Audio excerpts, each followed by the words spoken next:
It was an ordinary Tuesday morning when the loud roar of a heavy engine woke me up. Through the window, I saw something that chilled my blood. A yellow bulldozer parked at the entrance to my warehouse. Two men in suits were walking toward me with briefcases in hand and smiles that didn't reach their eyes. "Mr. Lucas Reed?" the taller one asked, handing me a card. "Harrison Miller from the Brookside Homeowners Association. This is my partner, Patrick Downey." Patrick, a stocky guy with sunglasses, just nodded while chewing gum noisily. Subscribe to the channel and hit like to get more stories like this. "What does this mean?" I asked, pointing at the parked machine. "We've received multiple complaints about this building," Harrison declared, opening his briefcase. "Code violations 375B for 12C and 529A. This property is jeopardizing the real estate values of the whole neighborhood." "Wait, you can't just show up like this and—" "We can and we will," interrupted Patrick, pulling off his sunglasses. "We have an order signed by the city council." I looked at the paper he handed me. It looked official, with stamps and signatures, but something didn't add up. "You don't get it. This warehouse isn't what it seems. You can't tear it down." Harrison laughed scornfully. "Look around, Mr. Reed. This place is a disgrace. The structure is compromised, the paint's peeling. It's clearly below our community's standards. You have 5 minutes to remove any personal belongings," Patrick added, signaling to the bulldozer operator. My heart pounded. I had to act fast. "This warehouse is a federally protected shelter," I declared, standing firm. "A registered safe house for seniors and vulnerable people." Harrison and Patrick exchanged incredulous looks. "A shelter? Here? Don't be ridiculous." "Ridiculous is you showing up with a bulldozer without any notice," I shot back. "I have all the necessary documentation. This place was converted 2 years ago when the Municipal Assistance Center closed. People are actually living here." "Prove it," challenged Harrison, crossing his arms. Before I could respond, the warehouse lights flickered and went out. "What happened?" I asked. Patrick smiled slyly as he put his phone away. "Just making things easier. We cut the power." "That went too far." "Do you have any idea what you just did? There are people relying on medical equipment inside." I moved toward Patrick, my body driven by an anger I rarely feel. Harrison stepped in, forcefully pushing me. "Watch your actions, Mr. Reed. Physical aggression would be unfortunate." Then the warehouse door slowly opened. Olivia appeared, leaning on her cane. At 65, with an unshakable dignity, she calmly approached despite the chilly morning. "Lucas, the power's out. Mr. Thompson needs his nebulizer." Harrison and Patrick stared at Olivia in astonishment. "This lady lives here?"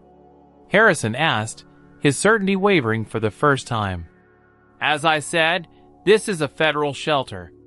Olivia arrived 3 weeks ago after losing her home over medical debts." Olivia looked directly at the two men. "This place might not look like much, but it's all we've got right now." Patrick whispered something to Harrison, who nodded and then turned to me. "Shelter or not, we have orders to proceed. The HOA takes precedence over local zoning issues." The bulldozer operator started the engine again as Harrison gestured for him to move forward. In that moment, I made the riskiest, and yet clearest, decision of my life. I stepped directly in front of the bulldozer. "You'll have to run over me," I declared. "Lucas, no!" Olivia shouted, but to my surprise, instead of stepping back, she walked forward and stood by my side. "And for me too," she asserted, her voice frail but determined. Harrison watched the scene, clearly uneasy, but quickly regained his authoritative stance. "Proceed," he ordered the operator. The bulldozer moved forward a few inches, and my heart raced like never before. Then, The sound of sirens tore through the quiet morning air. 3 black vehicles arrived at high speed and stopped a few meters away. Men and women in uniform jumped out quickly, weapons drawn. A middle-aged man with graying hair and a military-bearing approached with firm steps. "I'm Marshal Roberts from the Department of Justice," he announced, flashing his badge. "This bulldozer isn't going anywhere today." Harrison and Patrick instantly turned pale. The operator shut off the engine and raised his hands in surrender. "There's been some mistake," Harrison tried to explain. His earlier confidence completely evaporated. "We're just following orders from the Homeowners Association to remove an illegal structure." Roberts examined the documents Harrison handed him, shaking his head. "These papers have no legal validity for a federally protected property." "Mr. Reed, are you and the residents all right?" I felt an immense wave of relief. "They cut the power. People are relying on medical equipment. Jensen, get an emergency generator," Roberts ordered one of his agents. "And you," he pointed at Patrick, "restore the power immediately or you'll face federal charges." Patrick hesitated for a moment, but a stern look from Roberts was enough for him to pull out his phone and make the call. "How did you find out?" I asked Roberts as Olivia leaned on my arm, visibly shaken by the events. "Through a remote monitoring system. When the power went out, we received an alert. Considering the recent activity patterns of the HOA in this area, we prioritized our response." The warehouse lights came back on. 2 agents escorted Olivia back inside, while others set up equipment around the property. "Mr. Reed, we need to talk," Roberts said, guiding me away from the HOA agents, who were now being questioned separately. "What happened here today isn't an isolated incident." Inside the warehouse, I was immediately surrounded by worried residents. I reassured everyone that we were safe now, while Roberts inspected the space. It wasn't luxurious, but every corner showed the care we put into making it a dignified place. Partitions created individual rooms, the community kitchen was spotless, and small personal touches, plants, photos, books, made the space feel cozy. After confirming that everyone was okay, especially Mr. Thompson, who needed his nebulizer, I accompanied Roberts to my small makeshift office. "How long have you been running this place?" he asked, sitting in the worn-out chair I offered him. "Almost 2 years. After the community center closed, I realized many seniors were left with no options. I converted this warehouse I inherited from my father, and I asked for federal protection when I noticed real estate speculation becoming aggressive in the neighborhood." Roberts nodded, opening his tablet. "Mr. Reed, what you face today is part of a much larger scheme. This HOA isn't what it seems." He showed me a series of documents, photos, and charts that left me in shock. What I saw was a systematic pattern of bullying and manipulation that spread across 3 counties. The Brookside Homeowners Association is really just a front for a forced acquisition operation. They have partnerships with developers who then resell the properties at exorbitant prices after kicking out the original residents. "How is that possible?" I asked, incredulous. "They need legal authorization to demolish buildings. That's where corruption comes in. Document forgery, bribery of inspectors, and intimidation of property owners, especially the elderly and low-income families. We've been investigating for 8 months. Harrison and Patrick are just pawns in a much more complex operation." Through the office window, I saw the 2 HOA agents being handcuffed and placed into separate vehicles. "Are they arresting them?" "For now, they're held for questioning. They're minor players who might lead us to the real masterminds." But more importantly, Roberts leaned forward, looking me straight in the eye. "We need to ensure the safety of this shelter and its residents." The following hours were intense. A federal security team installed cameras, alarms, and a new power system with an emergency generator. Technicians inspected every inch of the warehouse for vulnerabilities. Meanwhile, Roberts told me more about the investigation. The HOA had forced more than 50 families out in the past 2 years, mostly seniors and those without legal resources. Their tactics ranged from arbitrary fines for alleged code violations to veiled threats and the cutting off of essential services. Your shelter has become a roadblock for them because it sets a dangerous precedent, explained Roberts. If people found out they could resist, their whole scheme could fall apart. I looked out the window and saw residents talking animatedly with some agents, their expressions showing relief. Olivia, in particular, seemed different. There was a spark in her eyes I hadn't seen before. "What happens now?" I finally asked. "We're going to protect this place no matter what. But we also need your help. The residents' testimonies will be crucial for dismantling this operation." When night fell, the property was transformed. Agents patrolled regularly, new security equipment shone discreetly, and a small mobile unit was set up for continuous monitoring. During the community dinner, I realized something fundamental had changed. The residents, who had once seemed resigned, were now talking with renewed energy. The experience of almost losing their home and then seeing justice begin to happen had awakened something in them. Olivia, surprisingly, took the floor after dinner. "This morning," she began, her voice trembling at first but growing stronger, "I felt a fear I hadn't felt in a long time. But I also felt something I had forgotten: outrage. The right to be outraged when something unfair happens." The others nodded, murmuring in agreement. "Lucas risked everything for us," she continued, "and that federal marshal said they need our testimonies. I think it's time we stopped being mere survivors and started being active participants." Something shifted in that moment. I saw faces, marked by time and hardship, light up with renewed purpose. Mr. Thompson, usually so quiet, stood up with his oxygen tank and declared he had stories to tell about how the HOA pressured him until he lost his 50-year home. Roberts, who had been quietly watching from the doorway, came up to me. "This is how it begins," he said softly.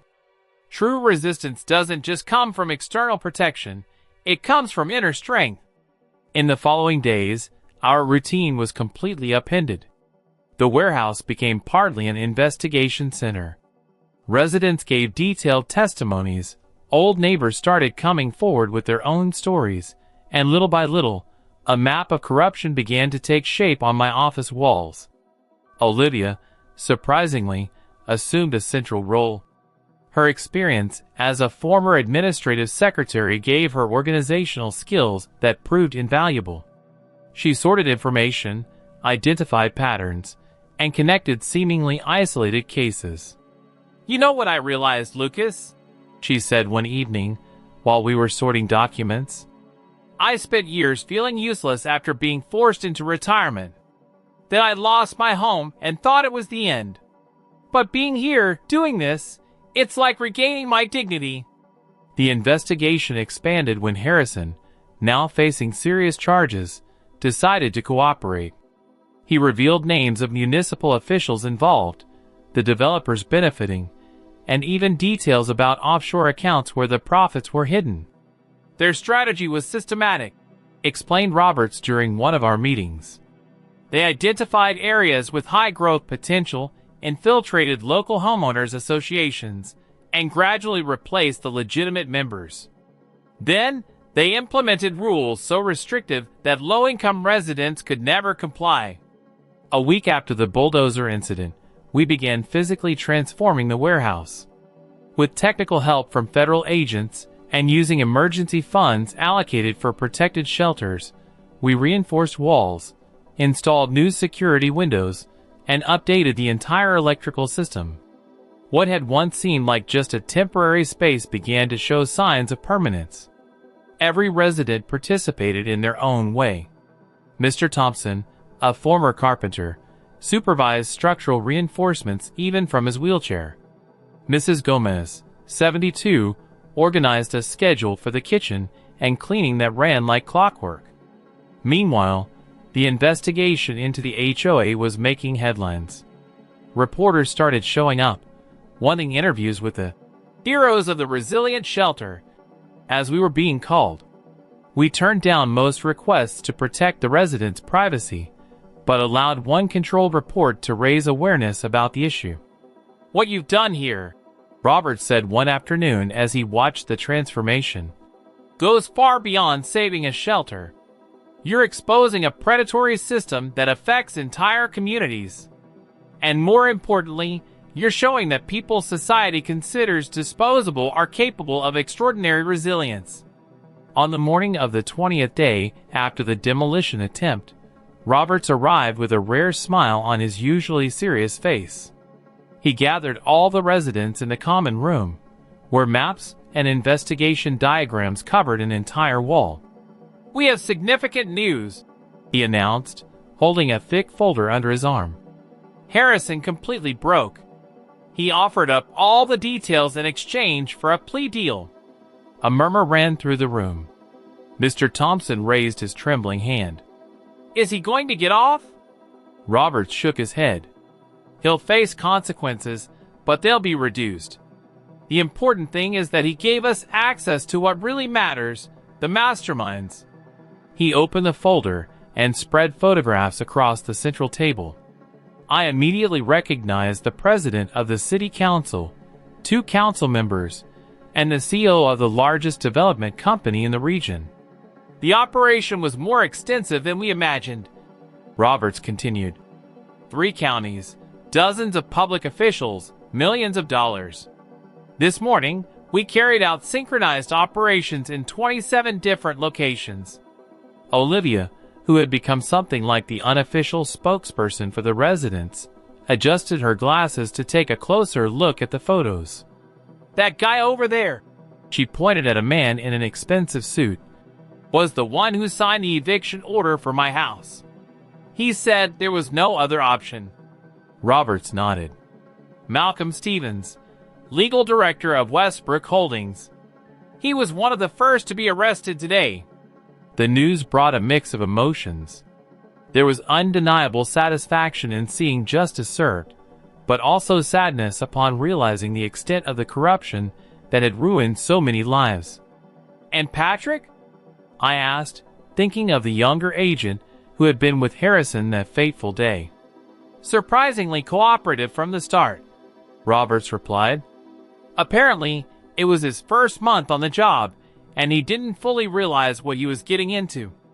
His information was crucial in confirming Harrison's testimony." As part of the cooperation deal, Patrick revealed a hidden server containing records of all the targeted properties, the amounts paid in bribes, and forged documents. The evidence was so abundant and damning that several of the accused were already negotiating plea deals.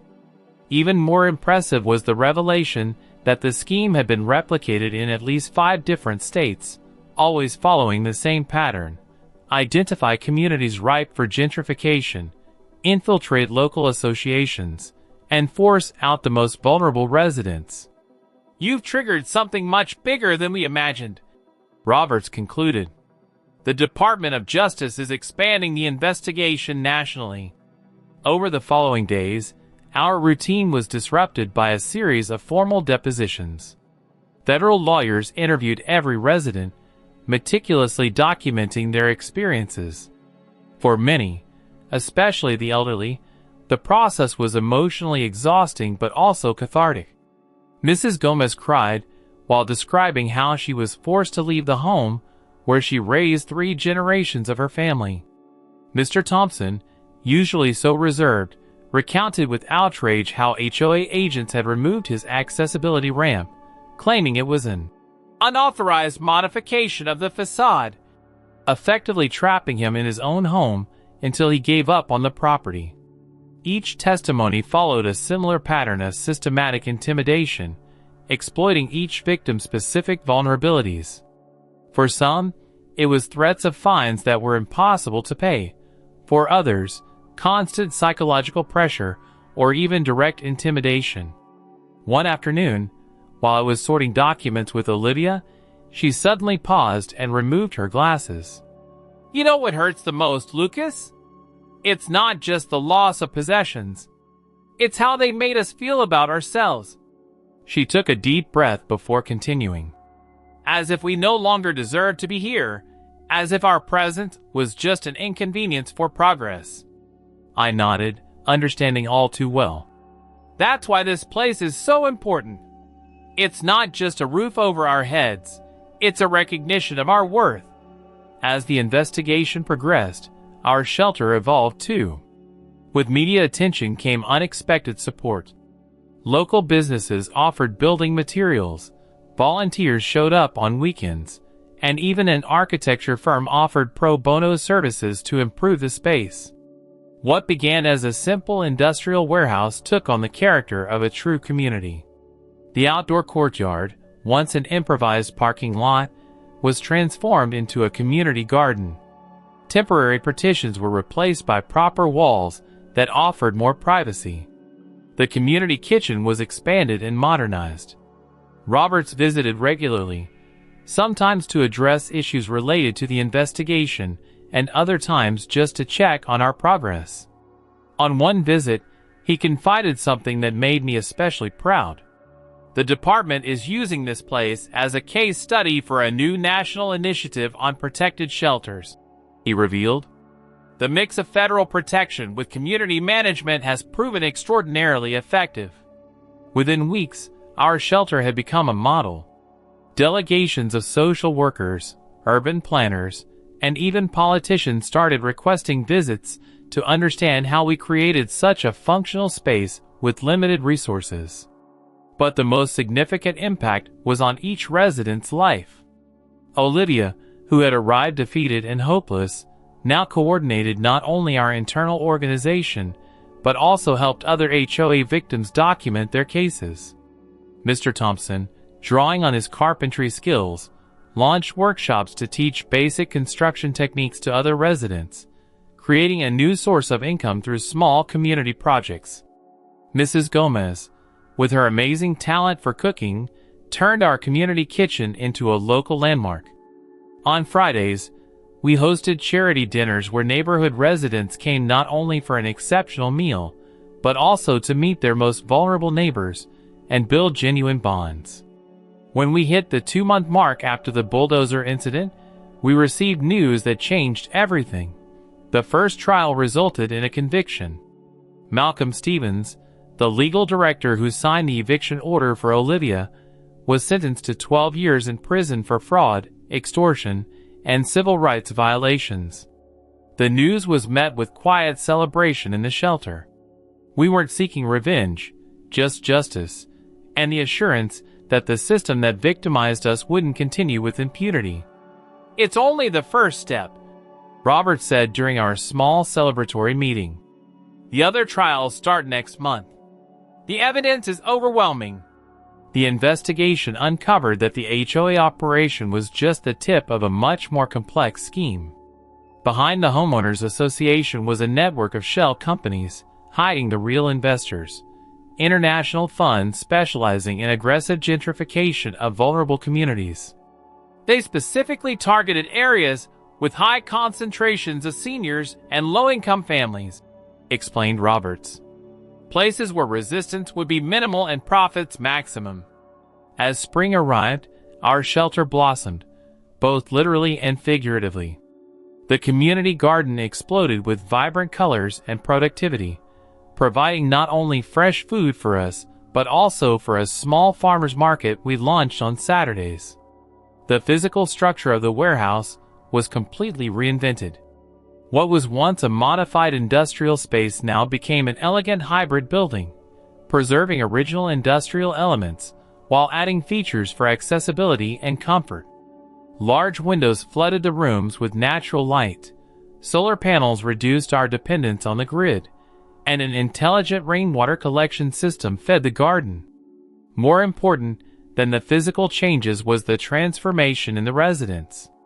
The term shelter resident had been replaced by community member. People no longer defined themselves by what they'd lost.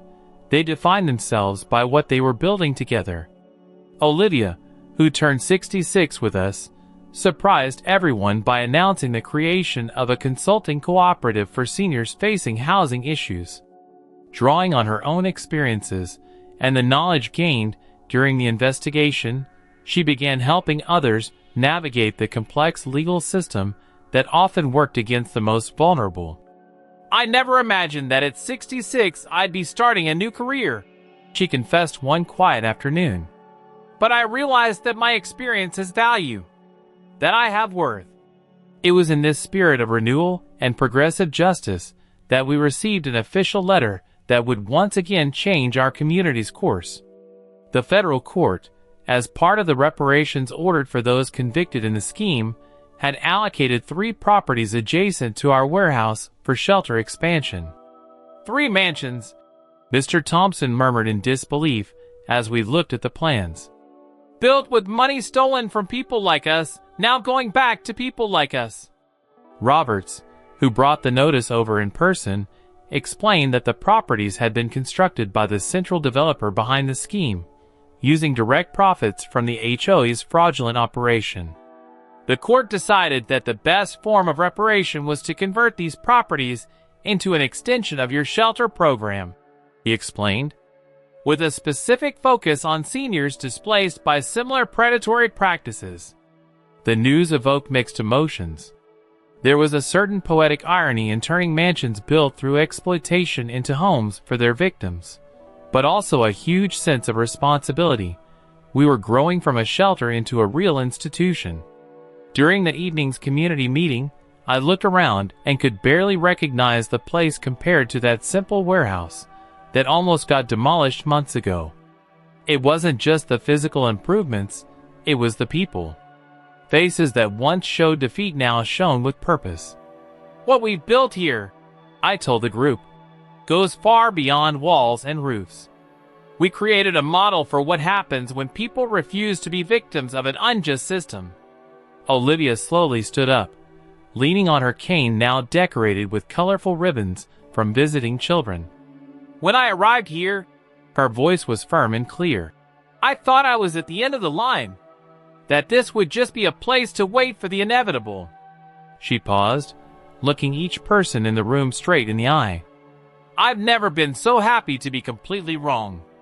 Subscribe to the channel and hit like to get more stories like this. The shelter that almost got destroyed had become a symbol of resistance, recovery, and renewal, not just a temporary refuge, but a true home built on the ruins of injustice, turning in